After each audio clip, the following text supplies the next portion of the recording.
10 ఏళ్లుగా హెచ్సీఏలో ఉన్న క్లబ్బుల అభివృద్ధి పేరుతో నిధులు కేటాయిస్తూ అవకతవకలకు పాల్పడి జెట్లేని ప్రభుత్వ సంస్థలకు కూడా నిధులు కేటాయిస్తూ హెచ్సీఏ అధ్యక్షులు సభ్యులు అవినీతికి పాల్పడ్డారని తెలంగాణ క్రికెట్ అసోసియేషన్ కార్యదర్శి గురువారెడ్డి ఆరోపించారు.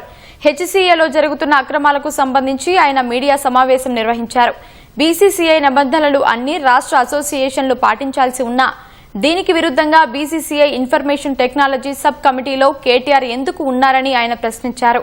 హెచ్సీఏ వ్యవహారాల్లో కేటీఆర్ అతని సోదరి కవిత కీలక పాత్ర పోషించారని పేర్కొన్నారు.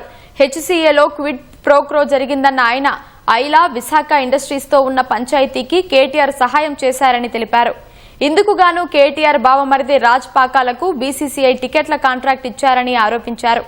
అంతేకాకుండా 10 ఏళ్ల నుంచి ఒకే ఆడిట్ రిపోర్టును ప్రతిసారి కాపీ పేస్ట్ చేసి పాస్ చేస్తూ వస్తున్నారన్నారు. తమ వద్ద ఉన్న సమాచారాన్ని సీఐడీకి ఇస్తామని, ప్రభుత్వం కూడా వెంటనే అసోసియేషన్ను రద్దు చేయాలని గురువారెడ్డి కోరారు. మనకు మిత్రులారా బయటపడేది ఒకటి, majority of the 2/3 of the majority is disqualified. Institution club ఎవరు కూడా ప్రోగ్రెసివ్ పనిచేస్తలేరు. వాళ్ళ మెంబర్షిప్ కేటగిరీ తప్పు. వాళ్ళకి ఇచ్చే డబ్బులు కూడా అనవసరంగా ఇస్తున్నారు. ఆ డబ్బులన్నీ మిస్యూజ్ అవుతున్నాయి, పబ్లిక్ డబ్బులు. 3, ప్రైవేట్ క్లబ్బులు ప్రొసీజర్ లేకుండా వ్యక్తుల చేతులు మారుతున్నాయి. అది కూడా మానిటరింగ్ చేయాలి, కంట్రోల్ చేయాలి.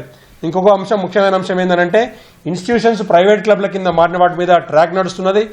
గవర్నమెంట్ ప్రాపర్టీ ఏదైతే దొంగతనంగా వేరే వాళ్ళు సొంతంగా చేసుకుని వాటిని చలామణి చేస్తున్నారో వాళ్ళందరి మీద కూడా కేసులు బుక్ చేయాలని సిఐడి వారిని కోరుతున్నాం.